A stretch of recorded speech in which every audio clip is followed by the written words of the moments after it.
চারপাশে প্রচুর মানুষের সাথে দেখা হবে, অনেক ভিড় ঠেলে এগোতে হবে, অনেক রকম কথা কানে আসবে। শুধু আপনাকে যেটা করতে হবে সেটা হলো ইগনোর।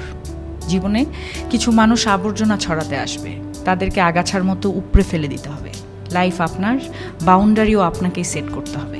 নেগেটিভিটি যেখানে দেখবেন সাথে সাথে সেখান থেকে দূরে সরিয়ে নেবেন নিজেকে।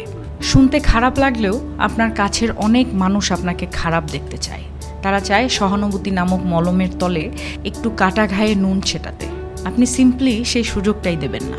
অযথা তর্কে যাবেন না, বোঝাতে যাবার কোনো প্রয়োজন নেই।